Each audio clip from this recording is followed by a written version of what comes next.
Okay, this is it. I'm going to stop speaking in English now. I cannot with the embarrassment that comes with not being able to perform well. I used to think my English was really good, but it turns out it's not the case. I went for an interview only recently, and it was so bad. I made mistakes with basic vocabulary and grammar rules, and at one point started saying things that didn't make sense.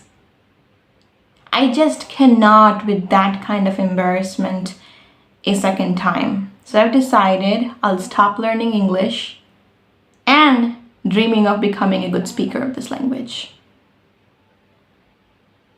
Does it sound like something that you have said in the past? Have you ever heard yourself saying this to you in your own reflection time? Or if you've ever had these thoughts? I hear yes. And I knew the answer was going to be yes.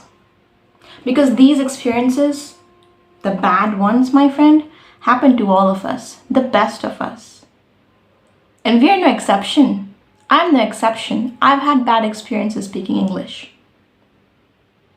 But if you decide to give up learning or continuing forward in your journey of learning this language, then you'd never be able to achieve your dream of becoming a successful speaker of this language.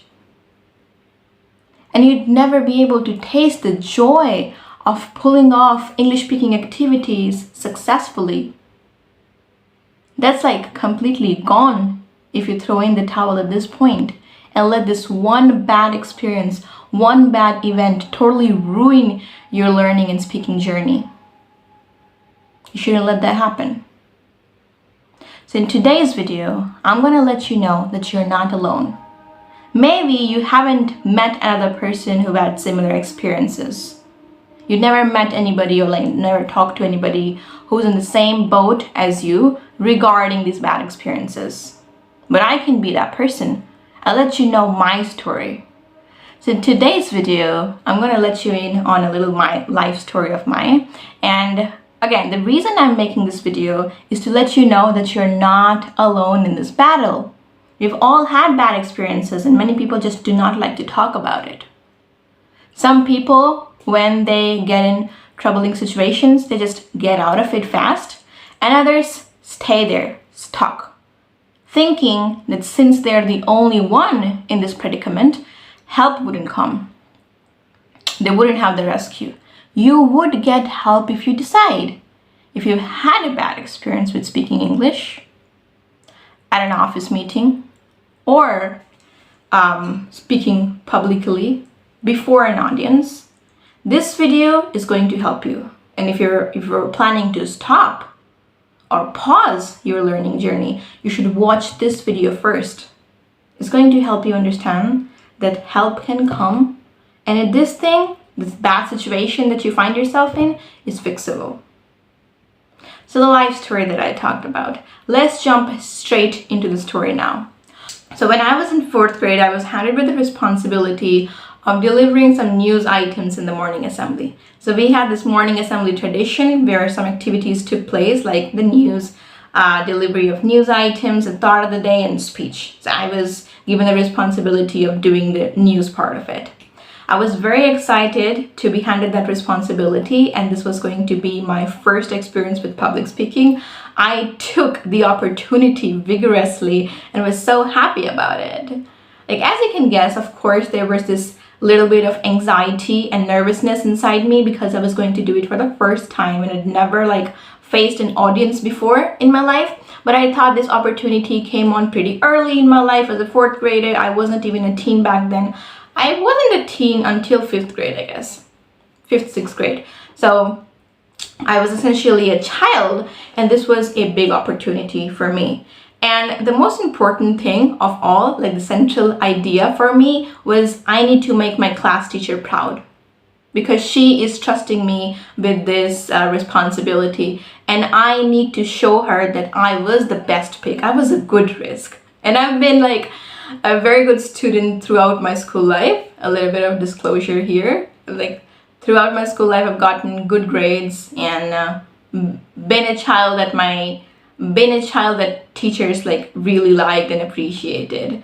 So I wanted to feel more appreciated and let her know that she made the right decision by picking me. It's a good risk. I was given a responsibility, and at that time, doing online news or making you script from some online resource was not on the table. It wasn't possible for me to pick out the news items a day in advance through online sources or the night in advance through online sources. That was just not an option for me. So I did it the traditional way. I waited for the newspaper to arrive that morning, and then I started picking out the news items that I liked, that I wanted to deliver in the school. I probably had to translate it because I remember we had an English newspaper subscription at that time, but it only came over the weekend, so I probably translated it from Hindi to English. I did all of it before going to school, and I practiced the new items in front of the mirror for like 20 to 15 minutes. That was the time that I had on hand.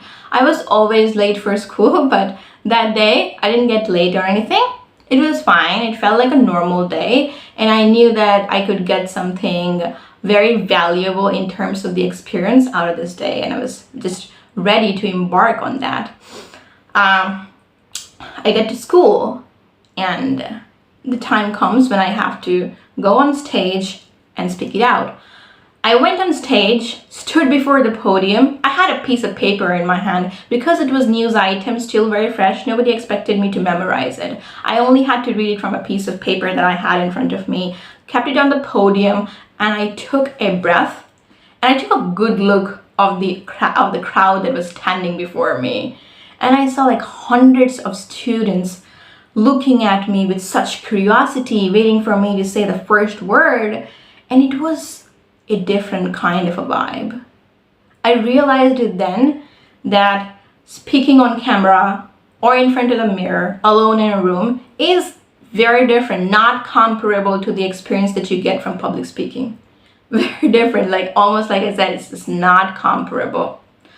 I was standing there and everybody was just waiting for me to start with the salutation. So I did it. I started with the salutation, and once the repetitive line section was open, like, good morning everyone, I'm gonna do this, yeah, yada yada yada, I began with the first news item, which was fine, but here the plot thickens. Did the first one, and after that, yeah, I forgot to mention this one little detail, that it was the winter of the year 2009 or 2010. I wouldn't be able to give it the right year. Yeah, winters around Christmas time, very chilly. It was very, very cold out there, bitterly cold, and the wind was icy. It was making me shiver almost, and it made the situation so much worse. I'll let you know in a bit. So I started with the first news item, went well, gave me a little bit of confidence. Now I tried to maintain eye contact. Even though I was reading from the paper, I tried to like maintain some eye contact with the audience. That would make me come across as a confident speaker already, and I was totally aiming at that. I was reading it, and from this second news piece, it got difficult for me. And it actually got really difficult for me with each succeeding word from that point forward. I had so much trouble with the pronunciation, and like I said, my lips were trembling from cold. It was very cold. And I wasn't even clad in the proper winter uniform. I like had a blazer on, I guess, and sheer stockings, but that was about it. It needed more than that. My body wasn't keeping warm, and so my lips were trembling and my torso was shivering, and I was stumbling over my words. It wasn't entirely because of the wind that I talked about, the bitterly cold wind, but it started from within. And the cold situation, the weather, made it all so much worse. I was frustrated. I knew I had to rush through the script, just say whatever I see, skip some lines, definitely skip a bunch of words that I had difficulty pronouncing, and get to the point and just like end it. Finish it as soon as possible. I rushed my script to the very last word.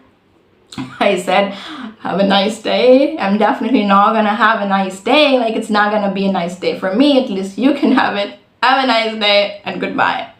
Got at the stage, and I was in such pain at that time. Did not want to face anybody. Very bad experience. Very, very bad experience. Even though it's my point of view of the whole thing. Many people in the audience, including my class teacher, thought that I did okay. Not like great, not excellently, but okay. She wasn't going to be mad at me for anything or anything like that. But like, I construed the situation by my standards, and it was a disaster for me. A disaster. Like something sort of completely opposite of what I had expected earlier. I thought I was going to do a good job. It was going to be a good start. I was off to a good start in my public speaking journey. Let's start with a bang, yeah? That didn't happen. That didn't happen at all. And it was very, like, painful to see myself crumbling on stage and like almost collapsing there. Not being able to speak any word that was there in the script, or like invent something or to improvise on the spot. My brain was just not in the right frame to improvise anything, let alone improvisation. I wasn't even able to read from the script. There's another point here.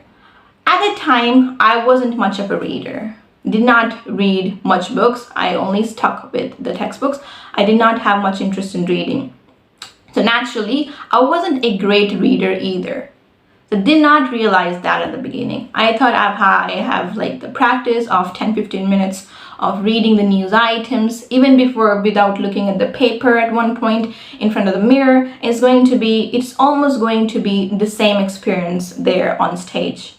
Was not like that. I came down from the stage, continuing the story, and I just wanted to be alone. I wanted to have an alone moment. I did not want to look at anybody because it was very embarrassing for me. That's actually the word. I was like embarrassed, mortified in that situation. But my class teacher did not say anything to me except for, you did well, it's fine. But that situation, like I said, by my standards, it was a disaster. It was a show. Not allowed to say that word here, but you know what I wanted to say. It was a freaking crappy show. I wanted to get over that experience, but I had no idea how. And as you can agree, as a preteen or as a school child, our self-esteem is already so fragile that it's very difficult, very easy for a situation or for a person to break us down into pieces and to undermine our confidence.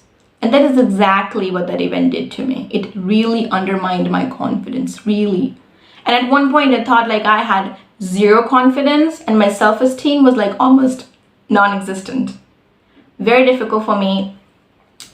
I decided at that time that I was never going to attempt public speaking again, ever in my life, and that was going to save me of the trouble and the embarrassment that I faced the first time.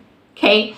But of course, things change and you grow to like or dislike an opinion that you yourself had in the past, and I grew to dislike this opinion of mine. In the upcoming months, I healed. And I got in the right frame of mind where I was ready to contemplate the reasons why it happened. Why was I not able to pull off this 2-3 minutes of public speaking at least decently? Why did that happen?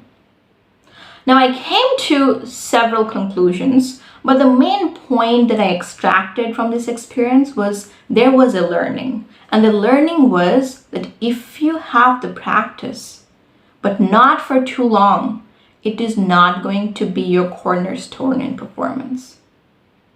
You think you have the practice, like I had the practice of 15 minutes, like I said. That is not enough. You need to have the practice and for long enough to depend on that, to bank on it.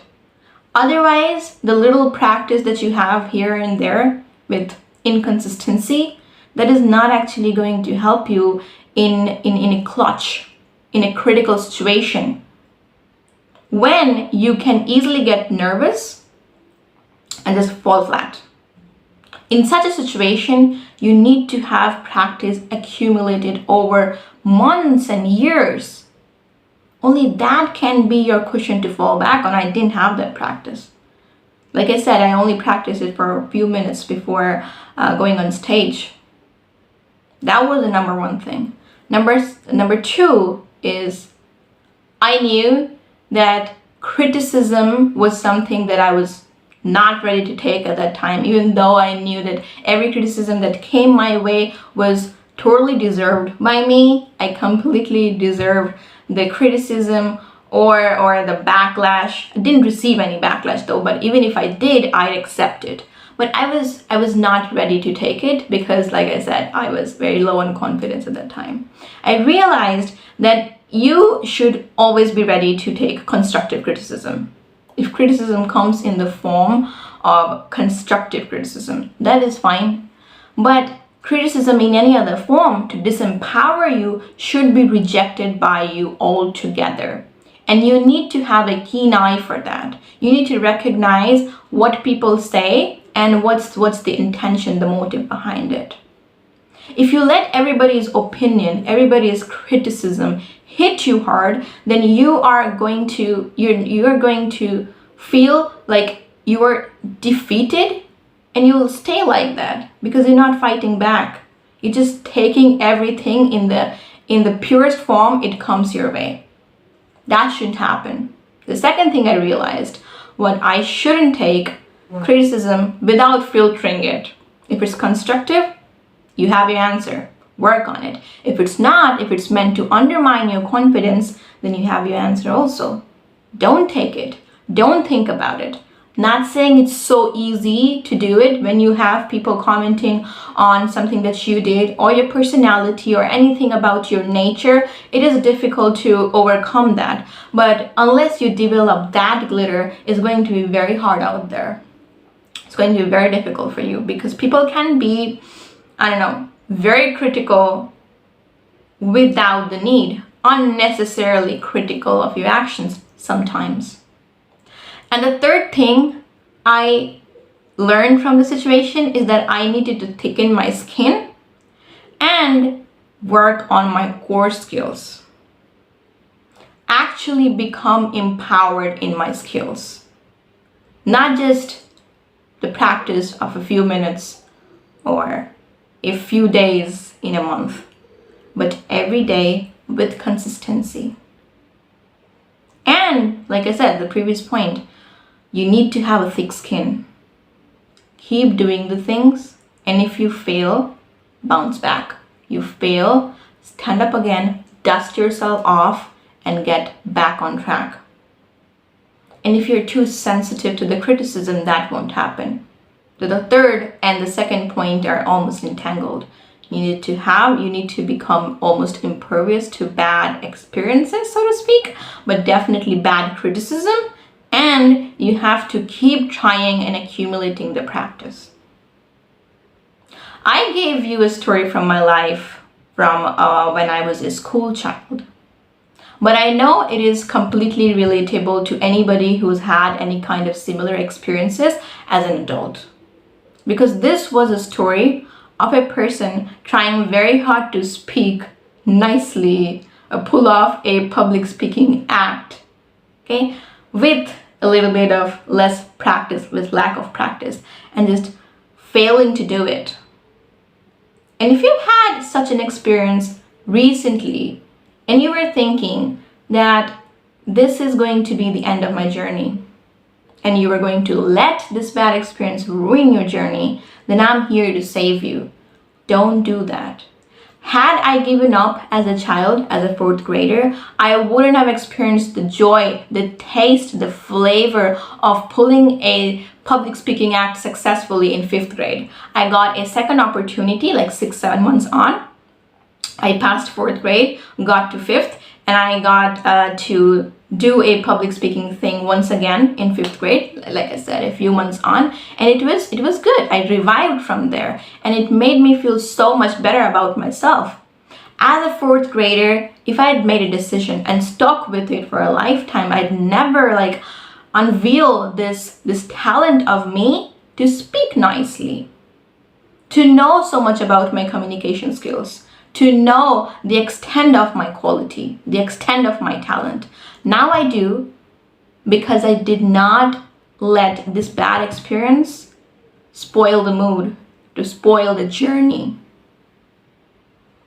This is the suggestion that I have for you today. The 3 points, once again: thicken your skin, accumulate the practice, and when you fall back, just remember you need more practice. And you have to let the bygones be bygones. Let the bad experiences be in the past. Better yet, learn from your experiences and then move on. So in the future, when you look back on that bad event, it comes across as a turning point for you rather than a failure. On that note, I'm gonna let you reflect on it further, and by that time I'll probably be out with another video, a very important and interesting one on this channel, and I'll see you then. Thank you so much for watching. I'd really appreciate you if you give it a thumbs up and subscribe to the channel. Bye bye.